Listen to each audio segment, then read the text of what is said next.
ገና ስትጸንስ ጀምራ መጠቀቅ ያለባት ከስሜቷም ያስተምራል። በነገራችን ላይ የጎደላቸውን እስኪል ማሳደግ ከዛ በኋላ ነው ወደ ቀለሙ ትምህርት የሚመጡትና ወላጆች ምን አድርገው ምን አለማምዶ ቢያመጣቸው መልካም ነው ብለሽ ታስቢያለሽ? እዛ ጋር ሶፋ ይደረጋል። ልጁ መሀል ላይ ይቀመጥና ሲያይ ይላል። ምን ማለት አለበት? ይሄ ልጅ መጫወት መቻል አለበት፣ ማውራት መቻል አለበት። በትክክል ባህሉን የጠበቀ በትክክል ስብናውን የጠበቀ ማንነት ሰጥቼዋለሁ ወይ? እውነት ይሄ ልጅ ፍቅር ተላብሷል ወይ?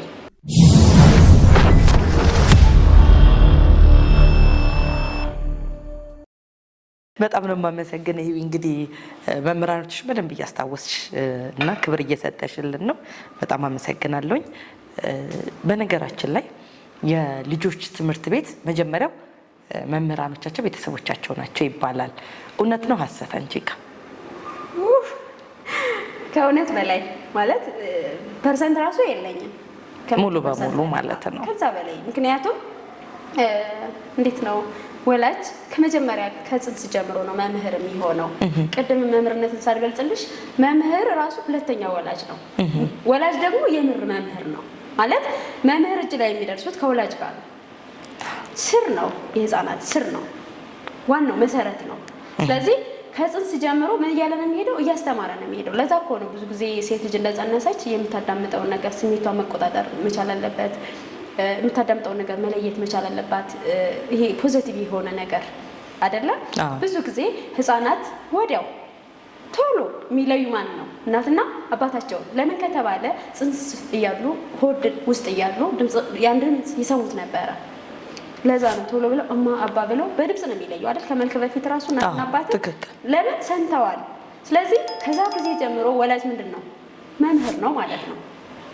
ከዛስ ይቀጥላል። እያንዳንዷን ስቴፕ እየጠበቀ እያንዳንዱ ከባህል ጀምሮ ከአካባቢ ካለ ነገር ጀምሮ አካባቢውን፣ ቤቱን እያንዳንዱ ነገር የሚያስተዋውቅ ማን ነው? ወላጅ ነው። ስለዚህ መምህር ነው ማለት ነው። መጠንቀቅ መቻል አለበት። ለልጄ ምንድነው ማስተማር ያለብኝ? ለልጄ ምንድነው ማሳየት ያለብኝ? ልጄ በምን አይነት መንገድ ማደግ አለበት የሚለውን ነገር በደንብ ለወላጆች ይህንን በደንብ መልዕክት ማስተላለፍ እፈልጋለሁ። ጥንቃቄ የሚፈልግ ነገር ነው። በስነ ስርዓት ዩቲዩብ ላይ እየተከታተሉ ሊሆን ይችላል። ገና አንድ ሴት ስትጸንስ ጀምራ እንዴት ነው ልጄ ማሳደግ ያለብኝ ብላ አስባ ተጠንቅቃ የምር መምህር ሆና ቀደም ብዬሻለሁ እኮ ካለባበሳችን ከያንዳንዱ ጀምራ መምህርናን ብዬሽ የለ ገና ስትጸንስ ጀምራ መጠንቀቅ ያለባት ስሜቷም ያስተምረዋል። በነገራችን ላይ ብዙ ጊዜ ድብርት ምናምን የምታይባቸው ሰዎች ያቺ እናት እንደጸነሰች የአይነት ሙሉ ውስጥ ልትሆን ትችላለች። ይዘውት ነው የሚሆኑት፣ አብረው ተምረውታል በቃ ያን ነገር ማለት ነው። ስለዚህ ብዙ ጊዜ እናቶች የሚጠነቀቁት ምግባቸው ላይ ነው። አመጋገብ ላይ ነው። አመጋገብ ላይ ይጠነቀቃሉ። ይሄ የሚጎዳው ጤንነቱን የሚጎዳው ለምን በእንግዲህ ልጅ ይተላለፋል ብለው ስለሚያስቡ። ከዛ ውጭ ያለ ግን ስሜታቸው ላይ ውጭ ላይ የሚያወጡት ድምፅ ላይ የሚያዳምጡት ሙዚቃ ሊሆን ይችላል፣ መዝሙር ሊሆን ይችላል። እንደምንከተለው እምነት እዛ ጋር ጥንቃቄ አያደርጉም፣ ትኩረት አያደርጉም። ምክንያቱም በቃ ይሰማል ብለው ስለማያስቡ ማለት ነው። እና መምህር ከዛ ወላጅ መምህር የሚሆነው ከዛ ጊዜ ጀምሮ ስለሆነ በደንብ በጥንቃቄ እየተመሩ ብዙ ነገሮችን ቼክ እያደረጉ ከተለያየ ሚዲያ እያወቁ እየተማሩ መጠየቅ ያለባቸውን እየጠየቁ በዚህ መልኩ እያስተማሩ ልጆችን ቢያሳድጉ መልካም ነው ብዬ አስባለሁ።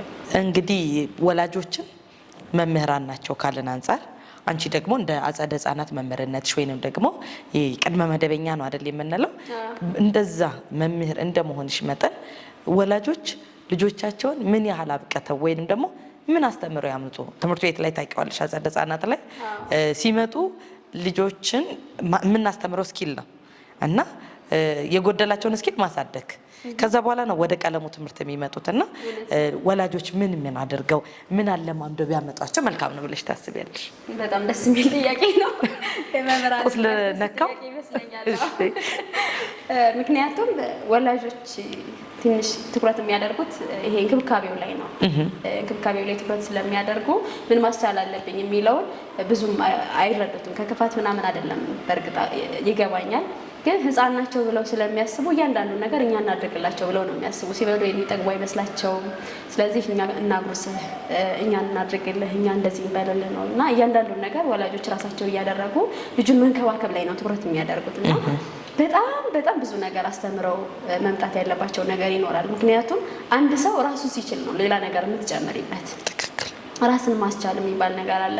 ስለዚህ ራስን ለማስቻል ደግሞ ከመጀመሪያ ከ9 ወራቸው አካባቢ ላይ ነው ፖፖ መልመድ ያለባቸው። ከተወለዱ 9 ወር ላይ ከዛ አካባቢ ጀምሮ ነው ፖፖ መልመድ ያለባቸው። ስለዚህ ያችን ስቴፕ እንትን እያሉ በአቅማቸው ልክ ነው፣ ከአቅማቸው በላይ ይስሩ ማለት አይደለም፣ ግን ያችን ወር እየቆጠሩ እንደ እድሜያቸው በዚህ ሰዓት ላይ ራሳቸውን ችለው መጉረስ አለባቸው፣ በዚህ ሰዓት ላይ ራሳቸውን ችለው መንጸዳዳት አለባቸው፣ በዚህ ሰዓት ላይ ብለው በሚያስቡት ሰዓት ያን ነገር ማስቻል ይኖርባቸዋል። ስለዚህ ከፖፖ ጀምሮ ልጅ ራሱን ችሎ መብላት ከፈለገ መብላት አለበት። ሲጀመር ልጆች ደግሞ እንደምታውቂያቸው እያንዳንዱን ነገር ራሴ ላድርግ ነው የሚሉት። አዎ በሚገባ ስትያቸው ራሱ አይፈልጉም። የሆነ ነገር ላይ ወጥተውም ቢሆን ማድረግ ነው የሚፈልጉት። እድሉን ብንሰጣቸው መልካም ነው ብዬ አስባለሁ። አንደኛ ራስን መቻል፣ ኃላፊነትን መውሰድ ይለምዳሉ። በዛ ውስጥ ኃላፊነትን መሸከም ይለምዳሉ።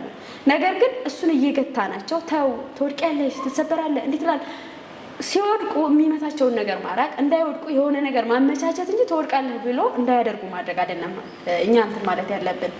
ወይም ደግሞ እዛ ጋር የተለያዩ እንትን ቴሌቪዥን በተለይ በቤት ሰራተኛ የሚያድጉ ልጆች የምር ነው ፊልም ማደርገው ምንድነው እንዳይረብሿቸው ቴሌቪዥን ይከፍታሉ፣ ወንበር ይደረድራሉ፣ እዛ ጋር ሶፋ ይደረጋል፣ ልጁ መሀል ላይ ይቀመጥና ሲያይ ይውላል። ምን ማለት አለበት? ይሄ ልጅ መጫወት መቻል አለበት፣ ማውራት መቻል አለበት፣ ነፃነቱን ማግኘት መቻል አለበት።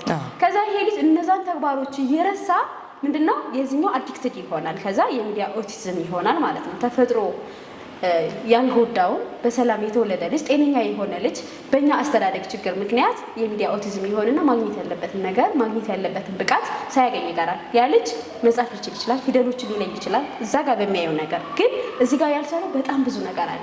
ለዛውም ትልቁን ተግባቦት አይደለም፣ ተግባቦት ነው ለሁሉ ነገር መሰረት ብዬ የማስበው። ስለዚህ ስሜቱን መግለጽ አይችልም፣ የሰዎችን ስሜት መረዳት አይችልም፣ ማውራት አይችልም፣ ከሌሎች ጋር መጫወት አይችልም። ግን እሱ ከቴሌቪዥን ጋር ምንድነው ጨዋታ ይጀምራል ማለት ነው። ይሄ አንድ ወላጆች ልጆችን ማስቻል የማይችሉበት ትልቁ እንቅፋት ነው። እሱን ነገር በደንብ ትኩረት አድርገው ቢያዩት ሰውኛ የምንለውን ባህሪ እያጣብን ይመጣል። ማለትም አንድ ሰው በተፈጥሮ ማህበራዊ ህይወትን ችሎ ነው መኖር ያለበት እና ከኩዮቹ ጋር ሊሆን ይችላል፣ ከቤተሰቦቹ ጋር ሊሆን ይችላል፣ ካገኘው ሰው ጋር ሁሉ እየተግባባ ተግባቦት ክህሎቱን እያሳደገ አብሮ እየተጫወተ ካልሄደ በቀር የሚፈጠር ነገር ነው። ይሄ በተለይ የሚዲያ ኦቲዝም የምንለው ነገር በጣም ከፍተኛ ችግር እየፈጠረ ነው። አዎ በጣም ትንሽ ነገር ነው የሚታየው። ትክክል። ልጆች አፋቸውን አይፈቱም። አፋቸውን ሳይፈቱ ሲቀር ምን ይባላል? በተለይ ወንዶች ልጆች ከሆኑ ዘግይቶ ይፈታል። ወንዶች እኮ ቶሎ አይፈቱም፣ ሴቶች ናቸው ቶሎ አፋቸውን የሚፈቱት ይባላል። እንቅስቃሴ ክህሎት ሲያጡ ደግሞ ሴት ልጅ ከሆነች ምን ይባላል? ወይ ወንዱ እኮ ነው ቀድሞ ቶሎ መራመድ የሚችለው፣ ሴቶች ዳዴ እያሉ ይቆያሉ ይባላልና የተፈጥሮ ላይ ያለውን ጫና ተጨማሪ ያደርጉበታል። በእርግጥ በተፈጥሮ ልዩነት አለው። ሁሉም ሰው እስኪል የሚሰጠው ተፈጥሯዊ ልዩነት አለው። ነገር ግን ምን ያደርገዋል? አሁን ገና ነው ትንሽ ይቀረዋል ይባላል። ቤተሰብ ሁሉ ይጣላል በእንደዚህ አይነት ነገሮች እና ይጋጫሉ። አስተሳሰባቸው አንድ ላይ ሆን ይችላል። ይመጣን የውጭ ሰው ሁሉ አስተያየት ይሰጥባቸዋል እነኛ ልጆች ላይ። እነኛ ነገሮች ግን በራሳችን አስተዳደግ ክፍተት የሚመጡ ናቸው። ያ የሚሆንበት ምክንያት ምንድነው? ፊልሞች ናቸው የሚቀመጡት። በእርግጥ ለልጆች የተሰሩ ፊልሞች ናቸው ብለን የምናሳያቸው እነኛ የካርቶን ፊልሞች ስለሆን፣ ግን ስክሪኑ ላይ ስታይ የካርቶን ፊልም ስታይ ተመስጠሽ አታውቂም አንቺ? ከመደበኛው ፊልም የበለጠ እኮ እሱ ነው የሚመስጠን የአኒሜሽኑ። እና ለምንድነው ለልጆች ተብሎ ይሰራል፣ ግን ልጆቹ ወደዛ ዓለም ነው የሚሄዱት። እውነታውን ዓለም ላይ ያለውን እውነታ አያውቁትም። የተፈጥሯዊ ነገሮችን አይደለም የሚያዩት። እና እዛ ጋር ያዩት አረንጓዴ ዞር ሲሉ ያንን ይፈልጋሉ።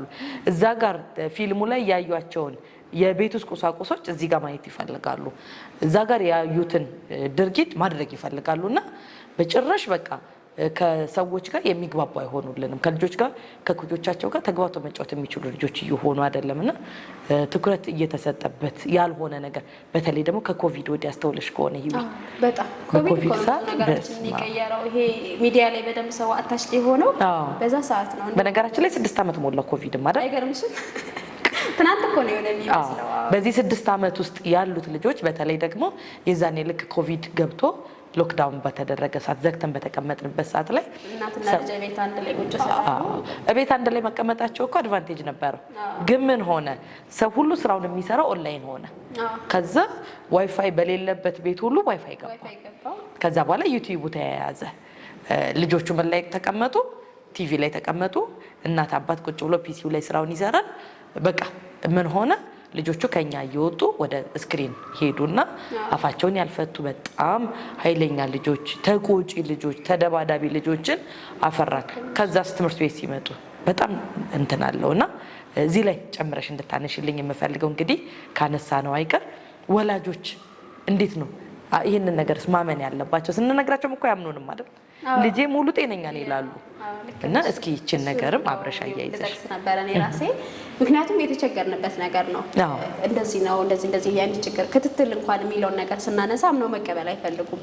አሁን ቅድም ያልሻቸው ነገሮች አሉ። ቀስ እያሉ የሚያድጉ ልጆች ሊኖሩ ይችላሉ። ቀስ ብለው የሚጓዙ ልጆች ሊኖሩ ይችላሉ። ቀስ ብለው አፍ የሚፈቱ ልጆች ሊኖሩ ይችላሉ። ግን ያንን ተፈጥሯዊ ሂደት ያንን ጊዜ መጠበቅ ያለብን በትክክል ልጁን እያሳደግ ነው ወይ? ይሄንን ሊገቱ የሚችል ሌላ ባዕድ ነገር ወደ ልጁ አእምሮ እየገባ አይደለም ወይ ብለን በደንብ አስተዳደጋችን አስተውለን ቢሆን መልካም ሊሆን ይችላል እንጂ እዚህ ቴሌቪዥን ስራ አስቀምጠን አይ የከሌ ልጅም ቀስ ብሎ ነበር ይሄ ለምሳሌ እንፈልጋለን። ለምን ለዛኛው ችግራችን እንትን ለማለት ለመደበቅ ማምለጫ ነው። ስለዚህ ጥንቃቄ ማድረግ መቻል አለብን። በትክክል ልጄ ከባድ ነገሮች አርቅ የሆነ ወይ ይሄ ዝግመት እየታየበት ያለው ከዛ ደግሞ ማየት መቻል አለባቸው። አንድ ልጅ በ2 ዓመት ምን ያክል መናገር አለበት? አንድ ልጅ በ3 ዓመት ምን ያክል መናገር አለበት? እንቅስቃሴውስ ምን አይነት ነው? ከሌሎች ልጆች ጋር ሲገናኝ ለጨዋታ ያለው ፍላጎት ልጆች ጨዋታ ነፃነታቸው ነው አይደለም? ስራቸውም ነው። ስለዚህ ይሄ ስራው የሆነውን ነገር ካልሰራ ይሄ ልጅ የሆነ እክል አለ ማለት ነው። ስለዚህ ፍላጎታቸውን ማየት መቻል አለብን እና ወላጆች አንድ ነገር እንዲያደርጉ የሚፈልገው ወደኛ ከመምጣታቸው በፊት በመረዳት ፍላጎታቸውን ለይተው አውቀው ያንን ፍላጎታቸው ኢቨኒፍ ለኛ ማሳወቅ መቻል አለባቸው። ብዙ ጊዜ ስንመዘግብ ወይ ደግሞ እኛ የሆነ ነገር አይተን ስናወያያቸው ራሱ የልጆቻቸውን ባህሪ የማያውቁ ወላጆች ይገጥሙናል። ያ ማለት ልጅና ወላጅ ያላቸው አታችመንት በጣም ለስ እንደሆነ አይ ነው፣ ከባድ ነው። ስራ ነው የሚውሉት። የአዲስ አበባ ላይ ብዙ ጊዜ ልጅ ተወልዶ ወደ አዲስ ኪል እኮ ማያ አባት ሊኖር ይችላል። ለምን ካልሽኝ እንደተኛ ይመጣል፣ እንደተኛ ይወጣል። ሰርፕራይዝ የሚሆኑበት አጋጣሚ ይኖራል። በዚህ ልክ በስራ እንደተጠመዱ ይገባኛል። ግን ደግሞ ልጅ ኃላፊነት ነው። ኃላፊነት እስከመሆኑ መጠን እያንዳንዱን እድገት ክትትል ማድረግ ግድ ነው ብዬ አስባለሁ እና ልጅን መረዳት ነው በቃ ትልቁ ነገር። ቅድምም ብዬሻለሁ መምህርነት ላይ ስገልጽልሽ ነበር። በቃ ልጅን እሺ ካልሽው፣ ልጅን ካዳመጥሽው፣ ልጅን ከተረዳሽው በመልካም ስነ ምግባር አለማደግ አይችልም። ስለዚህ እያንዳንዷ ቀን ላይ ክትትል ማድረግ ይጠበቅብናል ከአመጋገቡ ጀምሮ። ስለዚህ ትምህርት ቤት ሲያመጡት ብራንድ ጫማ ማድረጋቸውን አይደለም ማየት ያለባቸው። ብራንድ የሆነ ቦርሳ፣ ብራንድ የሆነ ልብስ ወይም ስጋ የሆነ ምሳ እቃ መታሰሩን አይደለም። ብዙ ወላጅ እሱ ጋር ትኩረት ያደርጋል። ይሄ በገንዘብ የሚደረጉ ነገሮችን ማድረጉ ግን በትክክል ባህሉን የጠበቀ በትክክል ስብናውን የጠበቀ ማንነት ሰጥቼዋለሁ ወይ፣ እውነት ይሄ ልጅ ፍቅር ተላብሷል ወይ የሚለውን ነገር ትኩረት አድርገው ጥንቃቄ አድርገውበት ቢያሳድጓቸው መልካም ነው ብዬ አስባለሁ። ይህን ካሟሉልን ይሄ ልጅ ራሱን አለመቻል አይችልም። ይሄን አድርግ ሲባል እሺ የሚል ከሆነ የሚያዳምጥ ከሆነ የሚረዳ ከሆነ ከሌሎች ህጻናት ጋር መግባባት የሚችል ከሆነ መማር ይችላል ማለት ነው አይደለ? ማህበራዊ ግንኙነት ከፈጠረ ይሄ ልጅ ከዛኛው ማህበረሰብ ከዛኛው ቤት የመጣ የሆነ ልምድ አለ። 40 ልጆች ቢኖርሽ 40 ቤተሰብ ክፍል ውስጥ አለ ማለት ነው። 40 ቤተሰብ ደግሞ 40 ባህሪ ያለው ማለት ነው። ስለዚህ ከዛኛው መውረስ የሚችለው ይሄ ልጅ ግን ምን ከሆነ ነው? ኦፕን ከሆነ ነው። እና እናቶች በትክክል ልጅ እያደገ ነው የሚለውን ማየት መቻል አለባቸው። ከዛ ደግሞ ይሄ ችግር ሀፕን ሆኖ ከሆነ ይሄ ሚዲያ ኦቲዝም ሊሆን ይችላል፣ ተፈጥሯዊ ነገሮች ሊኖሩ ይችላሉ። ሲያድጉ ልጆች እንከን ገጥሟቸው ከሆነ እክል ገጥሟቸው ከሆነ ቶሎ አምነው ተቀብለው በአመጋገብ ቴራፒ በመስራት በተለያዩ መፍትሄ በሚባሉ ሀሳቦች ላይ ቶሎ ማስተካከል ይቻላል። ግን አምነው ባለመቀበል ውስጥ አሁንም ልጁ ምን እየሆነ ነው? እየሞተ ነው። ስለዚህ ይሄ ማመናቸው የችግሩ መፍትሄ 50% ሄዷል ብዬ ነው የማስበው። ብዙ ጊዜ እኛ ችግሮችን እናወጣቸውና የችግሩ መፍትሄ አንዱ አካል ይሆናሉ ብለን አስበን ወላጆችን እንጠራለን አይደለ? ወላጆችን ጠርተን ቁጭ አድርገን ለማወያየት ስንሞክር መጀመሪያ የሚሉ ምንድን ነው? ልጄ ጤነኛ ነው ነው የሚሉ። ምን አየሽበት? ምን ሆነ?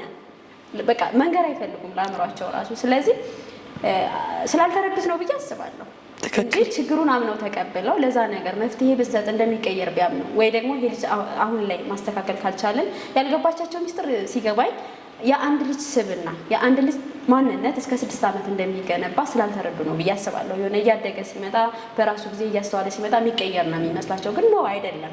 የአንድ ልጅ ማንነት የአንድ ልጅ ስብዕና እስከ 6 ዓመቱ ነው የሚታነጸው። ያንን ግን በማንበብ ሊያዳብረው ይችላል።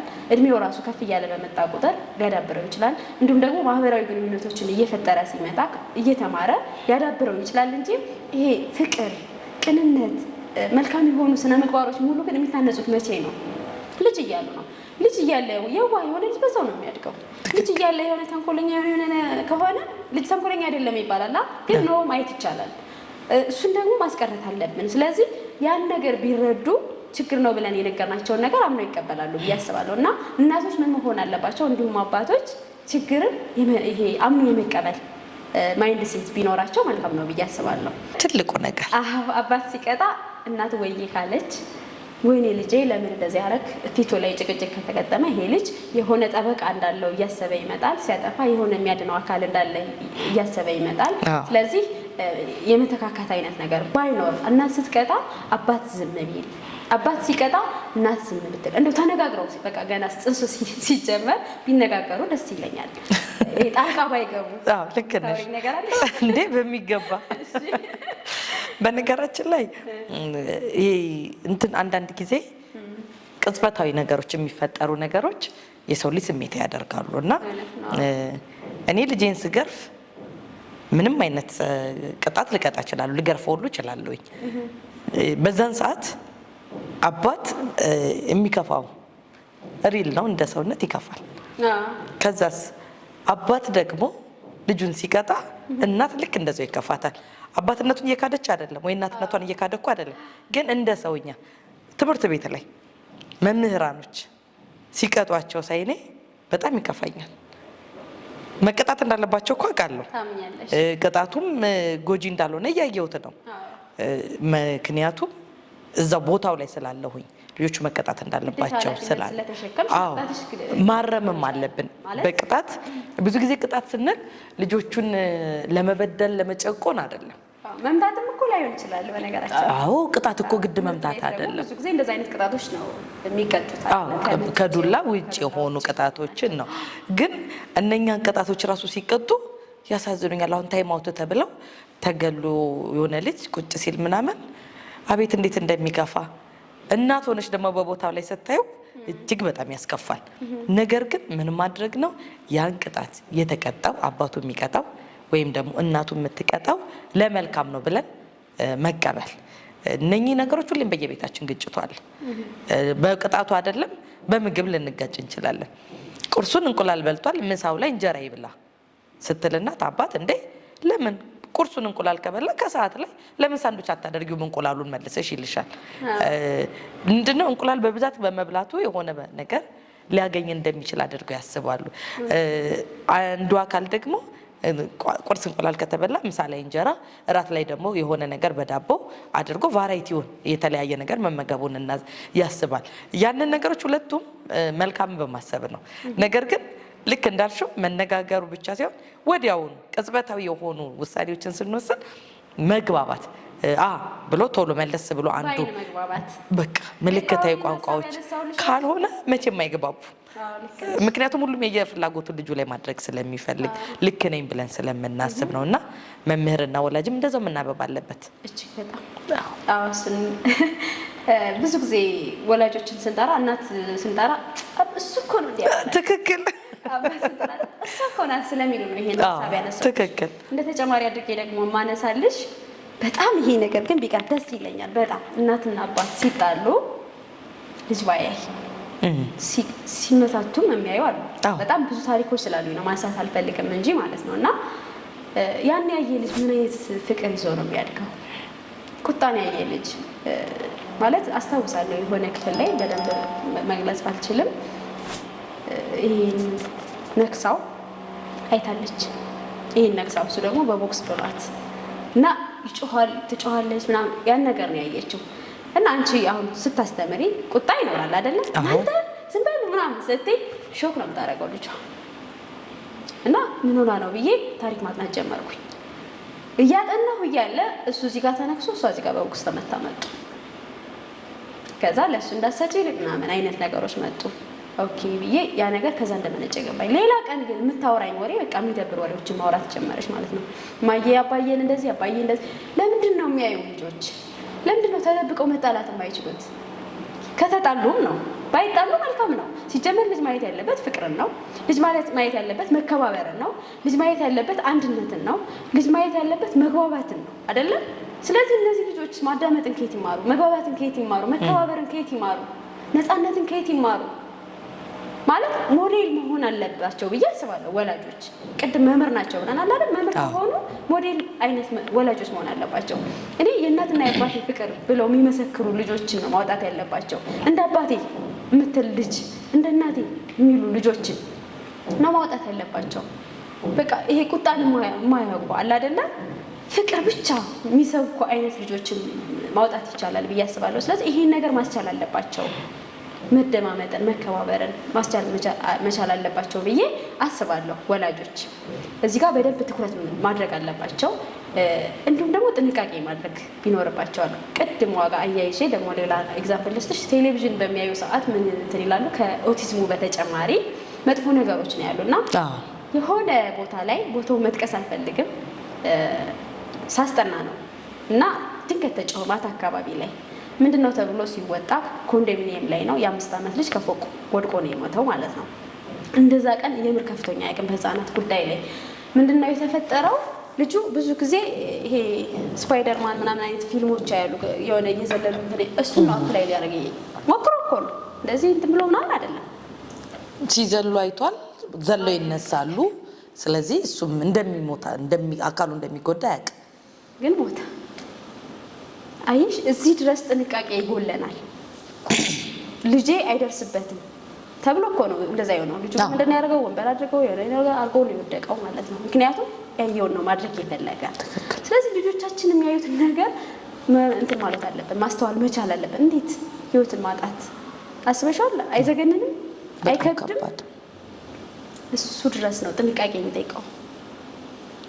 ብዙ ነገሮችን ነው ማስተማር ያለብን። ከምንም በላይ ግን ራስን ማስቻልን። ሌላውና ዋናው ቁም ነገር ግን ወላጆች ትምህርት ቤት ልጆቻቸውን ካስገቡ በኋላ ይረሷቸዋል። ሙሉ ኃላፊነት ያለ መምህር ጋር ቅንጅቱ ይጎላል። ትክክል። አንድ ወላጅ ልጁን ትምህርት ቤት ሲያስገባ መምህርቷ ማነች? ምን አይነት ባህሪ አላት? ለልጄ ምን አይነት እውቀት ትሰጣለች? ልጄ ትምህርት ቤት ክላስ ውስጥ ያሉት ጓደኞቹ ምን አይነት ናቸው? ከዛ ማህበራዊ ግንኙነት ውስጥ ምን አይነት እውቀት ይዞ ይመጣል? ክትትል ማድረግ መቻል አለበት። ትክክል። ፎሎ ማድረግ መቻል አለበት እያንዳንዷ ነገር ላይ ማለት ነው። ዛሬ ምን አይነት ለውጥ አየሁበት? ምክንያቱም ለውጥ ግድ አለ። በመጥፎም ይሁን በጥሩ ይሁን አይገጥምሽም? በጣም ጨዋ የነበሩ ልጆች ትምህርት ቤት ይመጡና ይቀየራሉ። በጣም ደግሞ በጣም ኦቨር የሆኑ ረባሽ የነበሩ ይሄ ረስትለስ የሚባሉ አይነት ልጆች የነበሩ ልጆች ደግሞ ይረጋጋሉ። ምን እየሆኑ ነው? ከዛ ማህበራዊ መስተጋብር ውስጥ ባህሪ እየተወራረሱ ነው ማለት ነው። ያንን ለውጥ ወላጅ እየተከታተለ ትምህርት ቤት እየመጣ ልጄ ጋር እንደዚህ አይነት ሁኔታ ይቻለው ምን ከየት የመጣ ነው? እኔስ ምን ላግዘው? የቤት ስራ ተሰጥቶታል፣ ሳይሰራ የሚመጣ ስንቱ ነው? አይ ልጄ ማንበብ አይችልም ትምህርት ቤቱ አይረባም፣ ይቀየር። እንዴት ይሄ ሆነ ማለት ኦልሬዲ ይሄ አትክልት ተክል የሚተከል ገዝተሽ ታውቂያለሽ? ችግኝ እንገዛለን ነው። ያ ችግኝ ከሸጠ በኋላ እዛ ግቢ ቤት ሄዶ አይንከባከብም አይደለም? አዎ። ወላጆች እንደዛ አይነት መሆን የለባቸውም። የገዛው ሰው ራሱ ሊንከባከብ ይገባል። አዎ። ስለዚህ ልጆቹን በኃላፊነት የተቀበለው ወላጅ ነው። አዎ። ለመምህር አስተላልፈው ሰጡ። ልክ ያኛው ችግኙን ሸጦ ቤቱ ተመለሰ። ከዛ በኋላ ያ ተክል ምን ይሆን እንዴት ይሆን ምናምን አያውቅም አይደለም? ዋው ተለወጠ፣ ተቀየረ፣ ዋው ምናምን ብለን በአንድ ሳምንት ደግሞ የሆነ ጸጥ ይላል። ለምን ካልሽኝ የመቀያየር እንደ ሙዳቸው የሚሆኑት ነገር አለ፣ እንደ አቀባበላቸው የሚሆኑት ነገር አለ። ይሄ የሚያሳይ ምንድነው? ኮንሲስቴንሲውን የጠበቀ ክትትል እንደሚፈልጉ ነው የሚያሳየው። ስለዚህ ትምህርት ቤትና ቤት መምህርና ወላጅ ቅንጅት ፈጥረው በደንብ ያንን ልጅ መግራት ካልቻሉ መቅረስ ካልቻሉ አንድ ቦታ ብቻ ያለ ቤት ውስጥ ያለ ክትትል ትምህርት ቤት ላይ ባዶ ከሆነ ያለ ለውጥ አይመጣም። ስለዚህ እየተግባቡ ወላጆችም ልጆቻቸውን ትምህርት ቤት ሲያስገቧቸው ኃላፊነት አለብኝ የሚለውን ሀሳብ እንዲይዙ ነው አሁን ፖይንት ያደረኩት ማለት ነው። የሶስትዮሹ ስራ ግዴታ ነው። ተማሪው፣ ወላጅ፣ መምህር አንድ ላይ ተቀናጅቶ ስራውን መስራት አለበት። ስለዚህ ክትትል ማድረጓ በደንብ ትኩረት ቢያደርጉባት። በመቀጠል ደግሞ ምግብ በጣም የምንቸገርበት ጉዳይ ነው። አጸደ ህጻናት ላይ ማለት ነው። አጸደ ህጻናት ላይ እስከ 3 አለ ኦልሬዲ ኬጇ ላይ ይበዛል። ምንድነው ይሄ የሚፈጠረው? ምግቦችን መርጠው ነው የሚያለምዷቸው። እንጀራ ከነ የማይበላ ልጅ አለ። እንዴት ነው? ለምንድን ነው እንጀራ የማይበላው ይሄ ልጅ? የት ነው የሚያድገው? የት ነው የሚኖረው? ለምንድን ነው አሁን የማይለምደው? አሁን ካለመደ መቼ ይለምዳል? ብዙ ጊዜ ሰዎችን ካይሽ በልጅነታቸው የለመዷቸው ምግቦች ነው የሚወዷቸው። ትክክል። በመውደድ ደረጃ እንኳን ስናይ ማለት ነው። ስለዚህ ይሄ ሰው የት ነው? አያገባም፣ ከሆነ ማህበረሰብ ጋር አይቀላቀልም። መልመድ የለበትም፣ እንጀራ አለበት። ሁሉንም ታለምጀዋለሽ፣ እሱ መርጦ ግን መመገብ ይችላል። ስለዚህ ያን ያላለመዷቸውን ነገሮች ያመጡና እኛ ጋር አልሙዱልን። የእናትነታቸውን ጥቅጥቅ አድርገው ይሞሉ ያመጡና ጨርስ አጨርስ እንጨቃጭቅ እንላለን። እኛ ካላስጨረስን ደግሞ እኛ ጋር ጸብ ይፈጠራል። አይደለም? አዎ፣ ልክ መሆን የለበትም። ስለዚህ ልጆቹ ገና ቅድም ከወራት ጀምሮ ይሄ ፖፖ ሲለምዱ እንዳልኩሽ ሁሉ እያንዳንዱ ምግብ መልመድ አለባቸው። በዛውም የተመጣጠነ ምግብ ያገኛሉ። ትክክል። እያንዳንዱ ምግብ ደግሞ ሲመገቡ ራሳቸው መመገብ አለባቸው። አይደብርም? ኬጂዋን ላይ ማጉረስ ከባድ እኮ ነው። በጣም ነው የሚደብረው። ልጆቹም አይረኩም። ሰርቭ የምናደርገው ለዛ ነው ጉድለት የሚኖረው። ዛሬ ውሃ አልጠጣም፣ ዛሬ እንዲህ አላለ ምናምን የምንባለው። ግን ራሱን የቻለ ልጅ ከመጣልን ራሱን በቃ ኮንትሮል ያደርጋል። ኃላፊነቱን ለራሱ ይወስዳል። እቃ አይጥሉም፣ ጥንቅቆች ነው የሚሆኑት። እዛ ጋር ቤት ውስጥ በደንብ ያልተያዘ ልጅ ግን አንዱ እቃው የሆነ ቦታ ነው፣ አንዱ እቃው የሆነ በላዩ ላይ ይለቃል። ብዙ አይነት ችግሮች ይፈጠራሉ። ስለዚህ የጥንቅቅ ያለ ልጅ፣ ጠንቃቃ የሆነ ልጅ ማሳደግ ቢቻል እያንዳንዱን ነገር እኔ ልተንፍስልህ እያሉ እንትን ከሚሉ እኔ ላደርግልህ ብቻ ሲሆን ልተንፍስልህ ሁሉ ማለት ነው። ስለዚህ ልጆቻችንን አቅም እያሳጣን ነው ማለት ከመጠን በላይ በቃ ኦቨር የሆነ እንክብካቤ ማለት ነው።